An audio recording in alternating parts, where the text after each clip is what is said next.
Before today's interview, I wanted to ask a small favour. Really small one, I promise. I got a message from one of my listeners over the weekend letting me know that they had nominated Climbing Consulting for the Listener's Choice Award at the British Podcast Awards 2018. This award is voted for by podcast listeners like you and goes to the podcast who get the most votes from their listeners before the 12th of May this year. As this listener was kind enough to vote for me and for Climbing Consulting, I decided the least I could do was have a go at this award and see where we can get Climbing Consulting to. And to do this, I need your help. If you've enjoyed any of these podcasts, please could I ask you to take a moment to vote for Climbing Consulting for the Listener's Choice Award at the British Podcast Awards 2018. It's really easy to do, and here's how you do it. Step 1, go to your browser, pick your phone up right now or on your desktop if you're at work, and type bit.ly/CIC vote. All in little letters, really important, that bit. And that's bit.ly/CIC vote. That will take you to the Listener's Choice Award nomination form on the British Podcast Award website, and that takes you to step 2. On that form where it says search for podcast, type Climbing Consulting and select that as the podcast you want to vote for. At least I hope you want to vote for Climbing Consulting. Step 3, enter your name, enter your email and hit vote. That's it. Thanks in advance to those of you who have listened to that and are off to vote straight away. Thanks so much to those of you who have already voted. I really appreciate it. It really means a lot to get your feedback. And thanks a lot for helping with this. Please do let me know if you voted for Climbing Consulting, if you've just enjoyed Climbing Consulting, anything and everything, drop me a message. It's nick@climbingconsulting.com.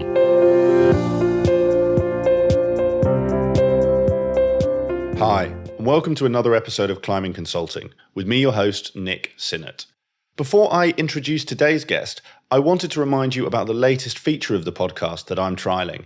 If you don't have time to listen to the whole interview, but you still want to hear the advice of my guests, I've added a really useful section to the show notes for you. If you open the full description of the podcast on your phone, you can now see the list of questions that I asked today's guest and the point in the podcast where I asked them. So you can fast forward straight to the section you want to listen to, or flick back to that critical piece of advice that you just want to hear again. I hope you find this useful. Please let me know. Drop me an email on nick@climbingconsulting.com and let me know what you think. In today's episode, I chat with Suneeta Padda. Suneeta is an independent consultant who's carved a niche for herself in the regulation and compliance space, helping insurance companies manage and respond to the ever-changing regulatory landscape. Since founding her consulting brand, Padda Consulting, back in 2012, Suneeta has developed a great reputation in the market with both insurance firms and the city's regulator as someone who can get things fixed. This reputation has helped her develop a successful portfolio of clients, enabling her to choose the clients she wants to work with and position herself as a premium brand in the market, the goal for pretty much all independent consultants. Suneeta's story is really interesting and very different to the traditional route that many consultants take to get into the industry. I don't want to spoil the surprise, so I won't say much more, other than it shows what you can do if you put your mind to something. We cover some really interesting topics in this interview, including Suneeta's view on diversity and the advice she gives to younger women that she mentors, how Suneeta distinguishes her consulting offering to ensure clients see her as a premium brand, and her advice on how to build your network and your brand. I really enjoyed our conversation, and I'm sure you'll get a lot out of it too. So without further ado, please enjoy my conversation with Suneeta Padda. Hi, Suneeta. Welcome to the podcast. Hi, Nick. Thanks. So I wanted to actually start, just for my listeners' benefit, you're obviously an independent consultant like myself. Really wanted to start with actually why you went into independent consulting. Rather an interesting story, because I hadn't worked for very long before I went into independent consulting. I started my career at the FSA, which is now the FCA, and then moved to an insurance broker and an international broker, and then head of global compliance at a broker. And then I was at an insurer looking after UK insurance. And it was at that time, which I can remember the date, September the 19th, 2011, got a phone call that my ex-husband had died. He was only 45 at the time. which was actually kind of the catalyst for me deciding what I wanted to do next. So I spent the week at home and then I came into work and I resigned. And at the time I resigned, the person that I reported to just thought that maybe I was feeling over emotional and I should go away and think about it. And I did think about it. And I thought, well, actually, I don't want to be doing the same thing for the rest of my life. I don't want to be getting the same train, the 6:23 from West Wickham, sitting in the same seat and actually noticing that other people also sat in the same seats, getting off at the same station, getting really irate if the train was late at 6:23 in the morning. How can you possibly be late for work? It was just this whole society prescribed culture, ways, which I wasn't happy with anymore. And I wanted to do something different. I wanted to do things my way. And setting up on my own was one of those things. It was taking a risk. It was taking a massive risk. I was a single mum, still am. Single mum with 2 kids who were now of an age where I think my son was about 21 at the time. My daughter was a little bit older. And I thought, I really don't want to be doing this. Yeah. And it's like being addicted to something and then having to come off it, because setting your alarm clock for a different time, that was bizarre. And actually getting out of bed a different time in the morning, that was bizarre. Getting a different time, it felt like I was being a real rebel. But actually, I was doing things to suit myself rather than doing things that conformed to how the city or society or work ethics had prescribed them. And one of the things that I really note as well, we've got a work environment in the city whereby everybody's promoting agile working, flexible working. Yeah. And people are struggling to get that whole concept of, well, what does that mean? For 30 years, I've been getting that same train and I'm allowed to work at home one day. How do I do that? So it's actually having to teach people what that means for them. You know, you can work from anywhere. You know, we've got laptops, we've got phones, we've got access to social media. You can sit in a coffee shop, you can set up on Wi-Fi. And that's one of the things that I've learned over the last few years is I can work anywhere. I can sit in a coffee shop, I can sit on a train, I can sit on a beach, I can be on holiday. I can actually sit on a beach and work and feel like I'm doing something productive rather than feel like, oh, this is kind of cutting into my holiday. I shouldn't be doing this. But again, working for yourself, I really enjoy what I do. Yeah. So I never see it as work. And coming back to that week you took off, you know, obviously your ex-husband had died and that was the catalyst for this. Do you remember any of the questions you were asking yourself during this week or what you did during that week to actually decide, okay, I've had enough of working for someone else. It's time to go out as an independent consultant? Okay. So one of the things that really went through my mind was, so I work in compliance. Nick, you work in compliance. It's not terribly exciting. No matter how way you try and sell it, working compliance in-house is not going to be exciting. Where was I going to go next? Yeah. To the next level up? Because you made it quite far. I mean, like you said, you got to sort of head of compliance very quickly in one firm. Sort of. I think learning the technical side of things is one aspect. Yeah. So I do enjoy it. But I enjoy more the application of compliance, the rules. It's one thing you can read through the handbook and you can read through consultation papers and you can translate those and you can say, oh, this is what it means. But it's actually bringing those to life is what I really enjoy. And solving problems. In that week, I realised that actually the reason I changed jobs was because I was doing a job and once I'd resolved the issues and it was business as usual, I got bored. So that's when I was reflecting, that's why I moved a few times in my career in a very short period of time because I was there fixing problems. So one of the things was, why can't I fix problems all of the time? So that's why I like being independent. I also like to maintain that independence. I'm not somebody that will go in to a firm and then say 5 days a week and they keep extending your contract. And because I've come across people who are independent, and I use that in inverted commas, and you ask them how long they've been there, 3 years. How can they then sell themselves as independent if they've stayed in that same role for 3 years? Yeah. If I'm in for 6 months, I stay for 6 months. On a few occasions, it's been extended, but that's because the work has meant for it to be extended, not because I think, oh, this is comfy. Yes, it's comfier and it's easier to stay, but that's not why I do what I do. I do it because I like the variety. Yeah. I don't just work on a one-on-one basis. So I've now since 2012. Whilst I do interim contracts, I've also built up this smaller portfolio of smaller contracts, working with smaller firms where you go in, maybe they say, we need you 1 day a week, 2 days a week, 1 day a month, 2 days a month. So I've got a portfolio of those firms. And I've actually got a couple of consultants who work with me now, and I subcontract out to them. So I won't employ any other people because I really don't want the hassle, because I've seen some of that in the workplace. The only hassle I get from an employee is the one employee that I have, and that's my daughter. She's a safe bet, I take it. More or less.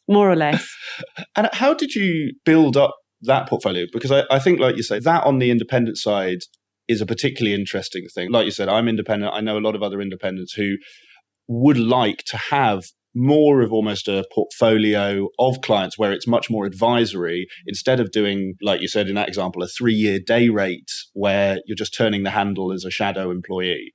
How did you build that portfolio? It was always my intention, and I didn't actually start doing it until about 2.5, 3 years ago. And now this year is our growth on that side of the business. The way that I did it was networking. I didn't have anyone to open doors. I hadn't been in the industry long enough. It was networking. It was making sure that I participated in things that were happening in the city. So one of the things that I got involved with was the broker network, where there's a young forum, younger individuals who are closely linked to the city, work in schools closely linked to the city. And I don't think it's called the Broker Forum. I can't remember the name of it, but they work closely with a number of city firms who give them opportunities, who teach them, they don't come from the kind of families that the city is built up on. They're not privileged enough to have gone to the top private schools and their uncles work in the city and they know how to behave. I empathise with a number of those things because when I first started working, I didn't even know what a team meeting was. And I'll come back to that story because there is a funny story to tell there. If I rewind a little bit, because I think you need to understand a little bit about me to be able to understand some of the things and some of the hurdles that I've been through. I got married at 19. I was married. I had an arranged marriage. I have an Indian background. I was brought up in a very strict family. And when I got married, I thought that was going to be the rest of my life. So being told what to wear, where to go, who to talk to. And fortunately or unfortunately, my ex-husband had an affair, which led me to leave. And I took the kids and I set up on my own.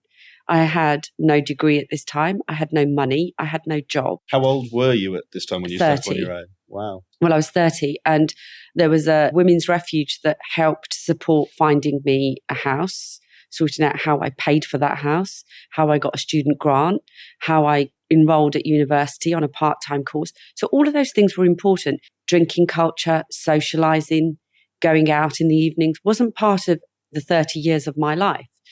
So I find myself at the FSA and I'm working for a team now. I've got my first permanent job after about a year, because up until then I was a temp. There's a guy that I worked for who's about 6'7", former Olympic rower, and they could drink because, your body, I now know, can accept certain, you build up a tolerance level to alcohol. So imagine never having really drunk more than about 5 glasses of anything up until you're 30 years old. And now you're in this environment that people say, right, we've got our team meeting, and thinking, well, I'm not quite sure what that involves. And then we're going to have like a team session afterwards in terms of strategy, all the rest of it. Didn't know what that meant. We went down to, there was a Davies around the corner from. I know the one. So right? I also used to work at the FSA. Yeah. So I know the local. Remember the Horns. Davies? Yeah. Sunny day, everybody standing outside, alcohol flowing. So I'm sat there, and so I didn't know what to do. I actually didn't know that I could ask for a soft drink. So I just followed the rest of the team. So the white wine arrives. I thought, well, what shall I do? So I looked at this guy who's 6'7". I thought, I'm just going to copy what he does. So the glass of wine. Just to help my listeners, you're not 6'7", just so they can. No, I'm 5'5". Yeah. So I'm looking up at this guy. He's pouring the wine, and I look at it, and he's drinking it really fast. So I'm drinking this wine really fast. And remember, I'm single mum, kids have gone to school, daughter had just started a new secondary school. And I had to be home by 8:00. I managed to get on the train. I lived in Croydon at the time. Got a train to East Croydon station, and I got on a tram. I got off the tram and I didn't feel very well. So I waited for everybody else to walk away. and there were these barriers, and I did projectile vomit over these barriers. And it was 8 o'clock, summer's day, it was light. Unknown to me, a car had passed with a woman driving and a young girl in the front and another young girl in the back. When I got home, which was round the corner from the station, my daughter had great joy in saying, "Mummy, we just saw you being sick." And I said, "Yes, that's because I've been drinking." "So you're drunk, so I can tell all my friends that my mum was drunk." Well, I just met her new friend's mother, and that was the introduction. And we were really, really good friends up until she passed away anyway, but really good friends. So all those things, whilst it's a very funny story, if you unpick, how do I dress? What does a team meeting involve? What does it mean when somebody's going out for drinks? Am I allowed to ask for a soft drink? All these things, these children that come from these schools around Tower Hamlets to learn about city life. So academically, they're really bright and they want to get an inning into the city. But from everything else, they don't have parents that come home and tell them, "Oh, this is what happens in the office," or this is the kind of things that we talk about. Mum might work in a factory, dad might work as a cab driver, or vice versa. Mum might be a housewife. So it's a very different upbringing. So I like to help in terms of using my experience and helping this generation or changing the way of the city, basically, breaking down some of those barriers. Yeah, and I think that particularly is a really interesting point because, like you say, there is a perception in the city, and frankly, I think it is a reality that a lot of people, either through sheer nepotism or just simply, as you say, dad works in insurance, so I've heard about insurance. People tend to come into the industry because they know someone in it, and people who have less familiarity with the city, it's much harder to break in. I'd be really interested almost in your advice for either people who are looking to get in the city, but also people who are in it and, maybe like yourself, think, I'd love to be an independent consultant. But, I have friends who have had that conversation with me, and sometimes you get but I don't know enough people, or my dad isn't the CEO. And that comes up whether you're a 17, 18-year-old looking to break in, whether you're in a firm, whether you're looking to be an independent consultant. You obviously broke in, did very well, and have now gone out on your own. What advice would you give to people who maybe sort of say that to you as a reason they can't do it? I think that's the first thing, is individuals need to remove the barriers that they put up themselves. I think society and other people will put barriers up for you anyway, so why start by putting barriers up yourself? With regards to advice to younger people, get involved in some of these CityLink forums, get involved, find out what your schools are doing, find out what your universities are doing. And if they're not doing anything, ask your universities to get in touch with city forums, Lloyd's of London, some of the trade bodies. There's London Insurance Life is another good way of getting into the city. So there's a number of forums now. So make use of those forums, or get your establishment, whether it's a university, a college or a school, to make connections so that individuals can come out to your school, to your place of study, to give you some advice on what you need to do. So that's one thing. The other thing is about networking. There are times when I don't feel like going to someone's leaving do, or going out to another function, or going out to a networking event, because you think, oh, well, I know about that subject matter.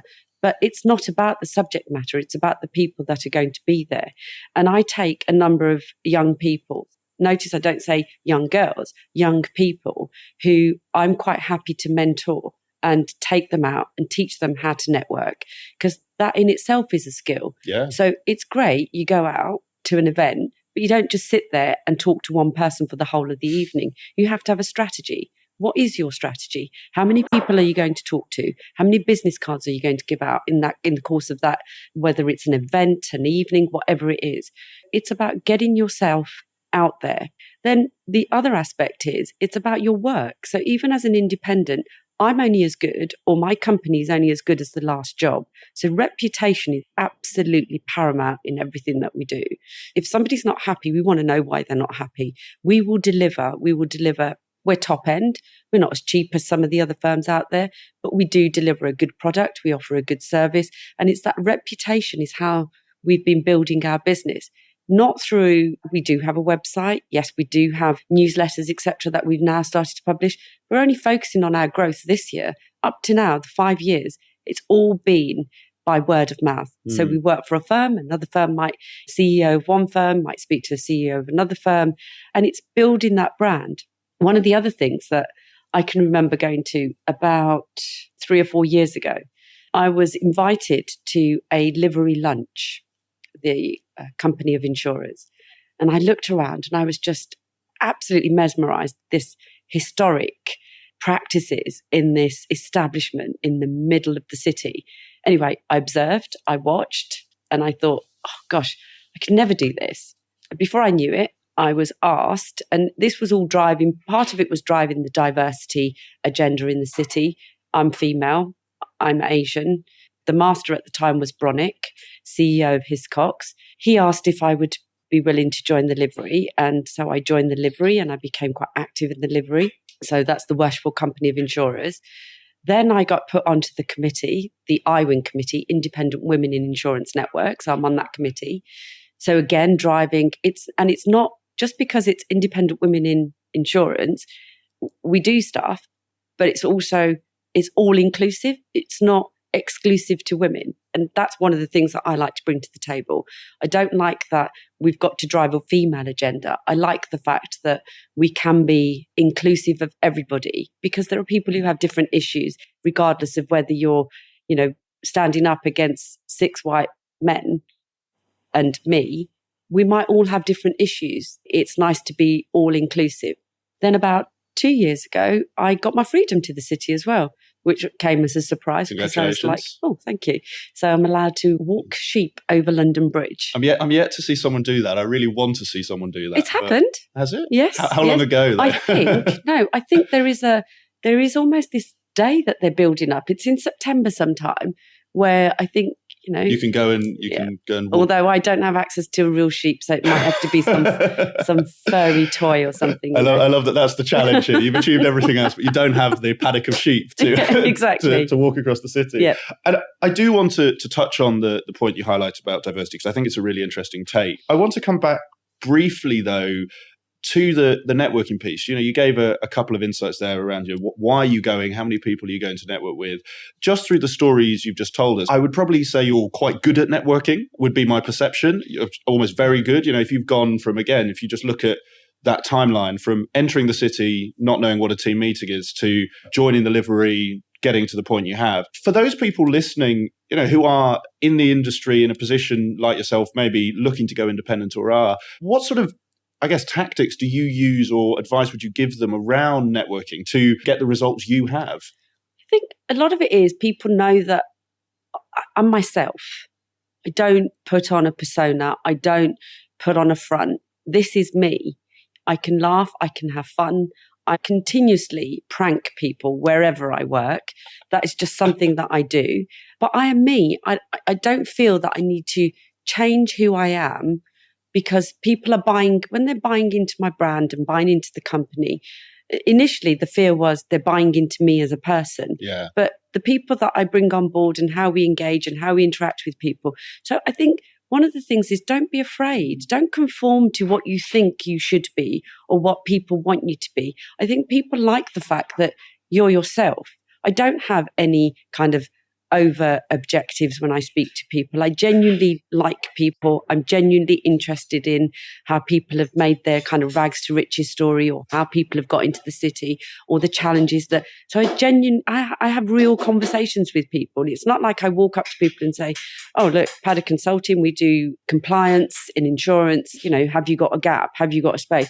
It's more generally understanding what people are like, because it's a two-way game. Yeah. Because there are firms that I wouldn't want to work for and I've not worked for, or I say that, I'm sorry, we haven't got the capacity, because the brand that we're building and the type of people that we're working with, you kind of attract that type of person. So I think don't be afraid to be yourself.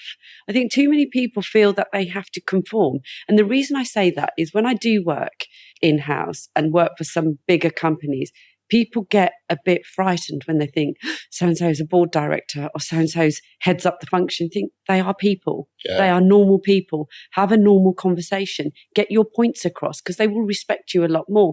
And the reason I say all of those things is because I felt the same as they did. Once upon a time, I had those same feelings. I couldn't possibly speak to that person. Mind you, saying that, it now reminds me of a situation when I was at the FSA and Anna Sweeney, who's now at the PRA, was a personal assistant, not PA, I mean like an executive assistant. And these guys used to sit on the exec floor with the chairman, with the MDs. And there was one particular occasion when I'd been at the FSA for about 12 months. I remember walking up to that floor and asking the executive assistant to the MD. Yeah. And I asked to have a meeting with him. And all I was asked was, what do you want to meet? I said, I just want to ask him questions about the regulator and what's happening and what we're doing. And people say, well, why are you meeting with him? And I said, well, why not?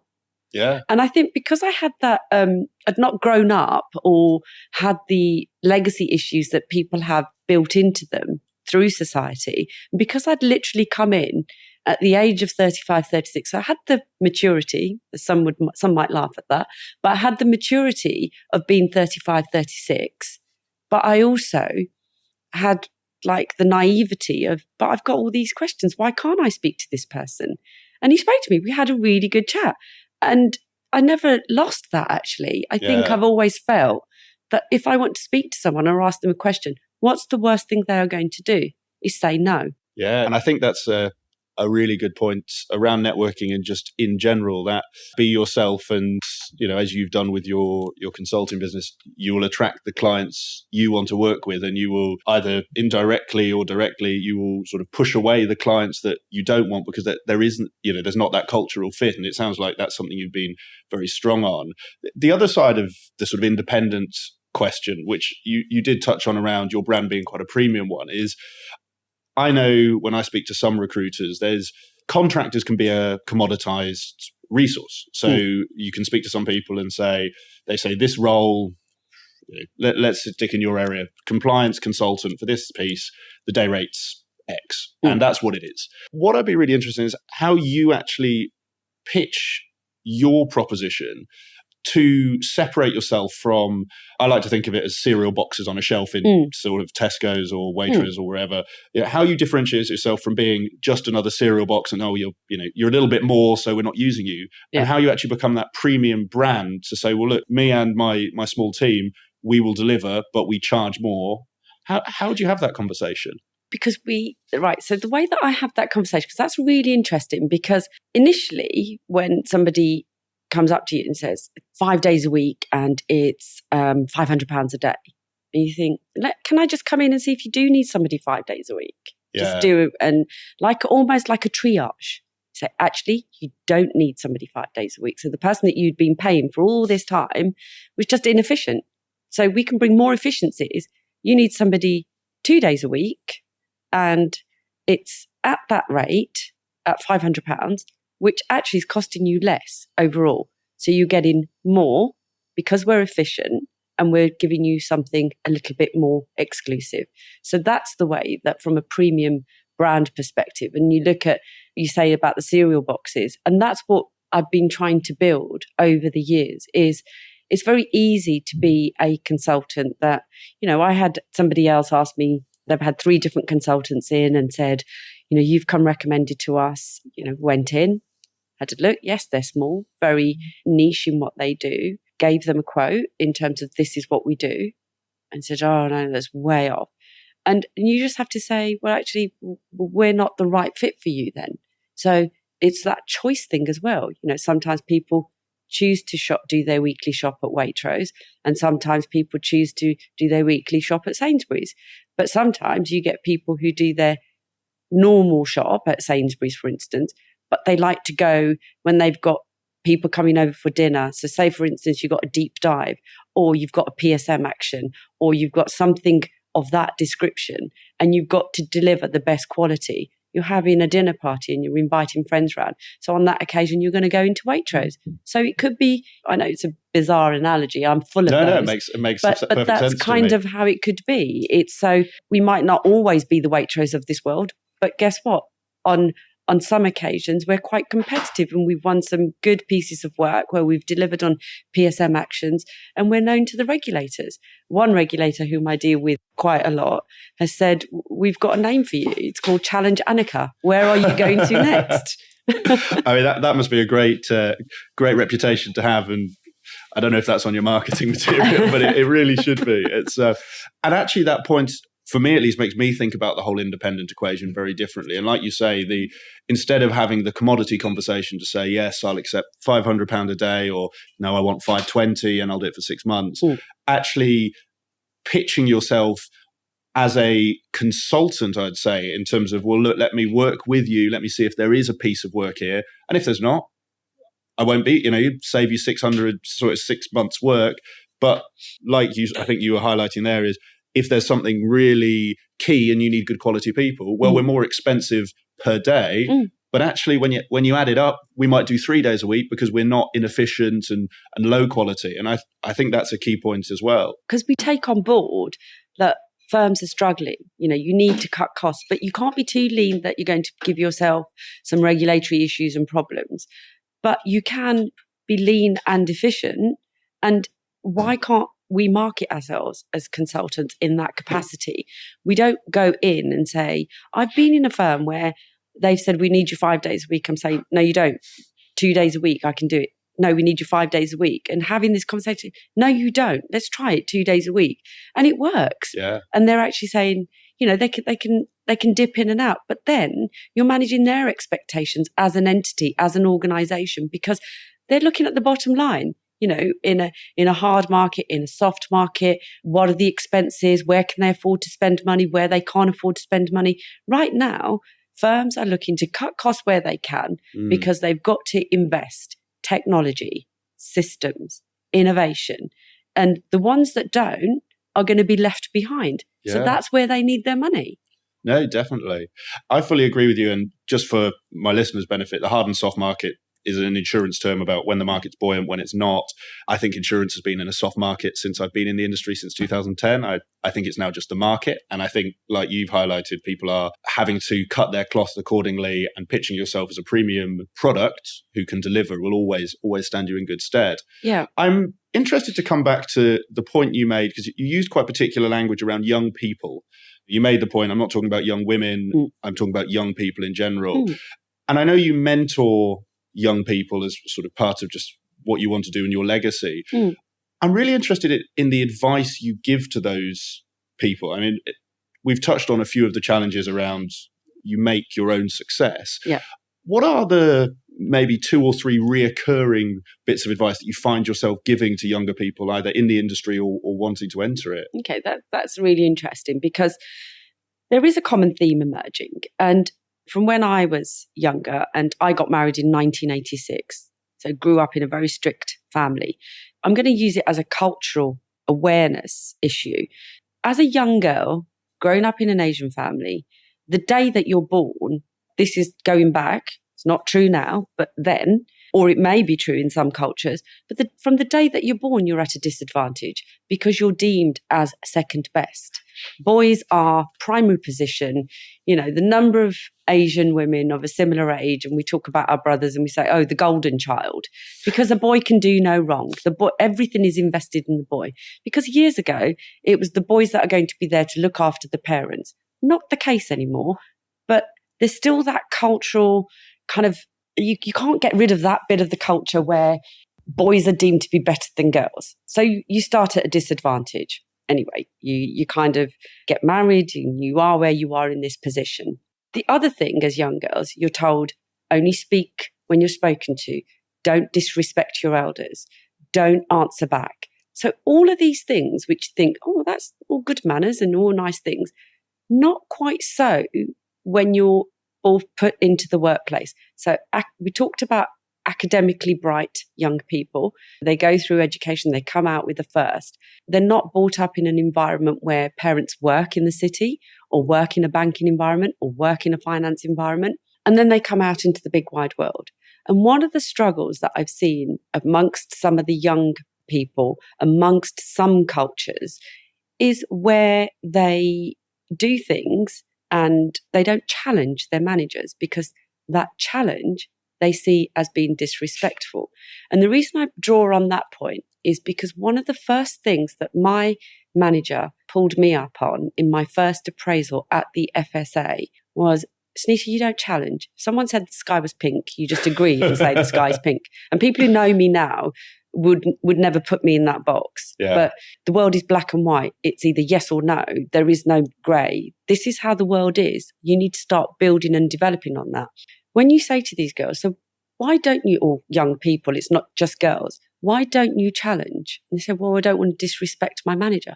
But he's going to think a lot more of you if you actually turn around and say, there's a better way of doing that.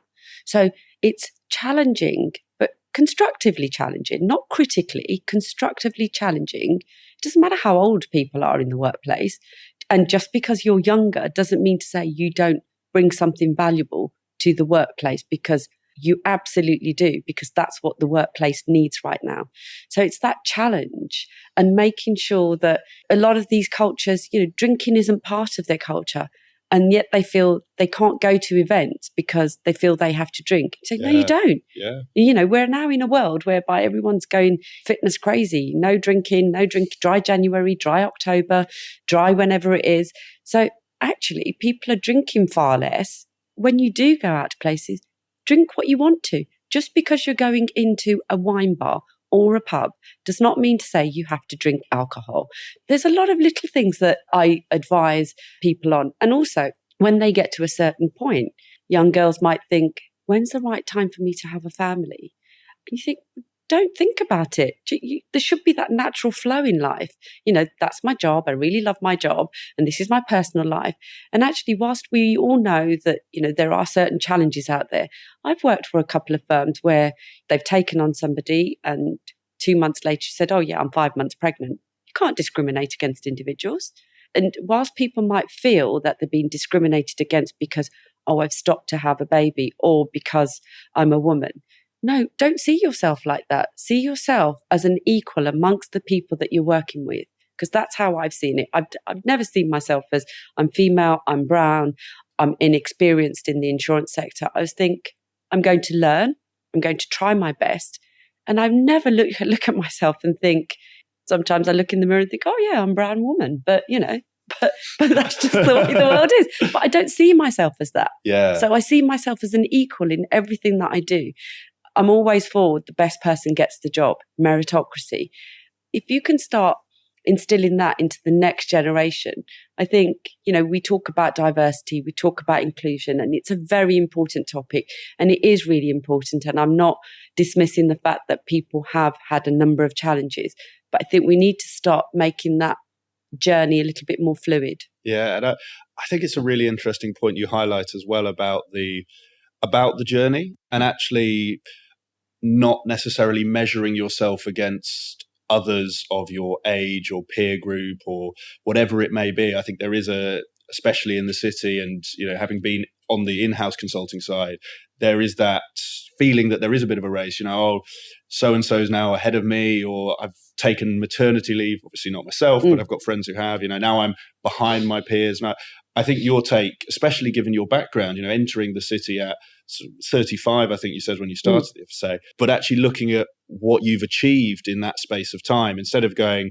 oh, I'm 12 years behind everyone, you've gone, I'm right at the start and I'm going to make it happen. And it sounds like that mindset is almost the key piece for you, is having that view. It's being positive, number one. Looking at the glass half full. I'm always grateful and thankful for all the things that I have around me, rather than miserable because of the things that I don't have. There's also the other concept that we are constantly measuring ourselves. We've got society prescribed values. We all feel that we have to get on this little journey of, I have to do my A-levels. I have to go to university. I have to come out with the best grade. I have to get a job. I have to get a job that requires me to wear a suit and carry a briefcase. I have to then get married before I have children. I have to then buy a house, and then I have to have a car.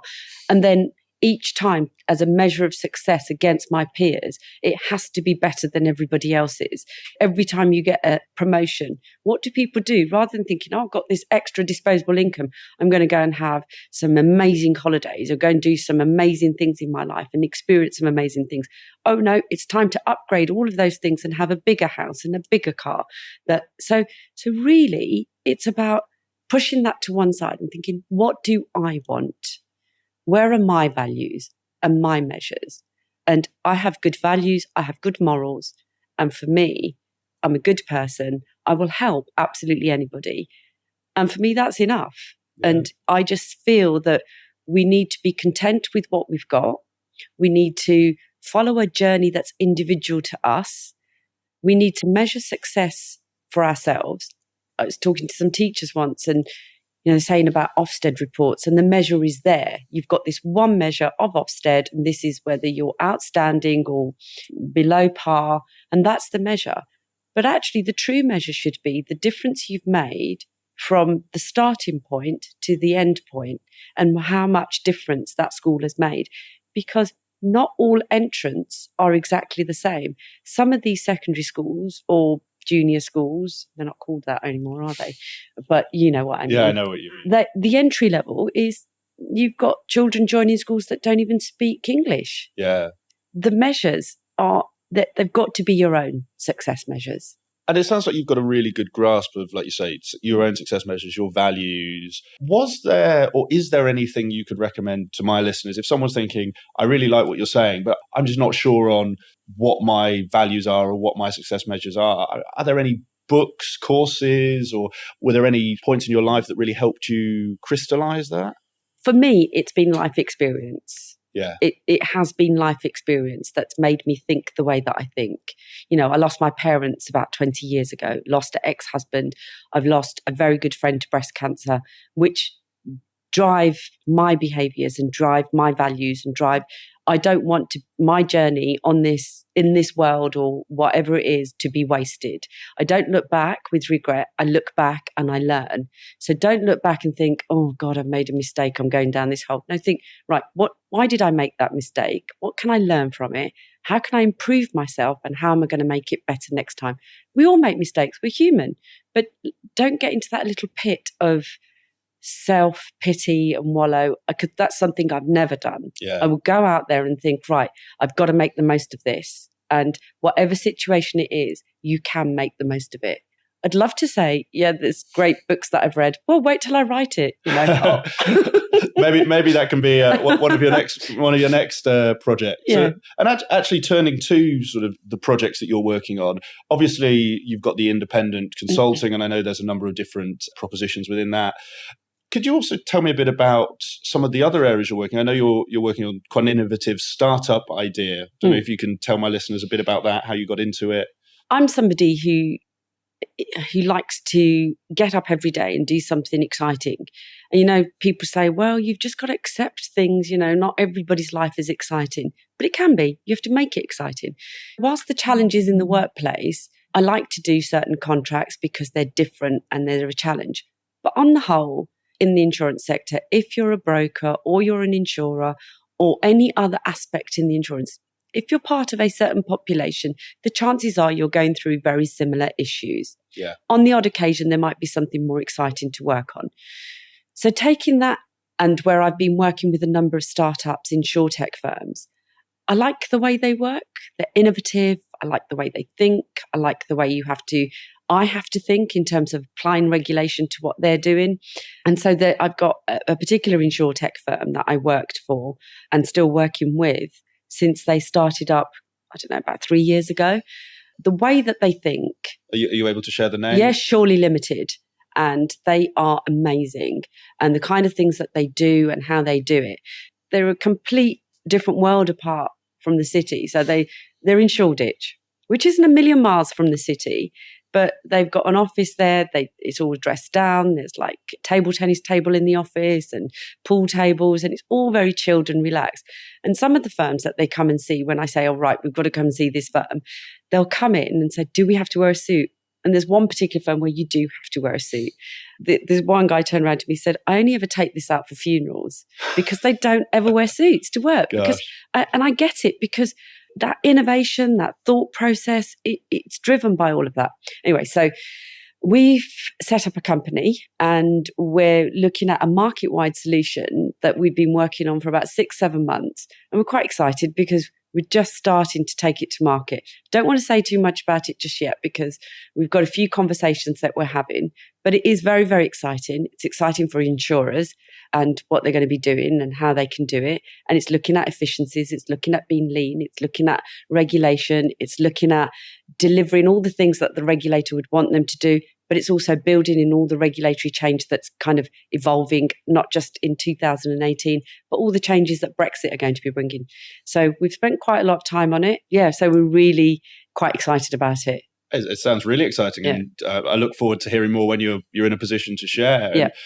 I think that something that comes through to me as well is you're obviously making the most of the flexibility that independent consulting has given you, because I assume building this takes quite a bit of your time. And you know, like you said, your children now are obviously a bit older, but you still need to support yourself. I'm sure you probably still need to support them in some way, shape or form. Yes. And actually, by being independent, you're able to manage your time, as you say, manage the days with your clients to give you time to do this. And I think that's a really interesting take on it, and an interesting benefit that people who maybe thought of being independent as just I'll do 5 days a week on a day rate maybe hadn't thought of. So, no, really interesting to hear about. And it's also something that I read about this week.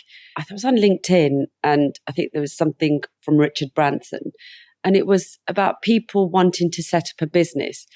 And he said, the best way of setting up a business is whilst you're working. Yeah. Don't think I need to stop everything that I'm doing because I'm going to set up a business. Do it whilst you're working. If you've got a great idea, and I'm sure the number of people listening to this, if I said, how many times have you sat there and looked at something and said, that was my idea? The difference being that somebody else actually executed it and got off and actually made that happen. You know, the number of people that say, oh, buying and selling on the internet, that was my idea, but you didn't do anything about it. Yeah, no, I think that's a really, really good bit of advice. Like you say, I've worked in offices, and I'm sure you have, where you do have I had the great idea for, I had the idea for Uber 20 years ago. And like you say, ultimately, in whatever you do, it comes down to that execution and actually doing it, and not just talking about it. So really, really good point.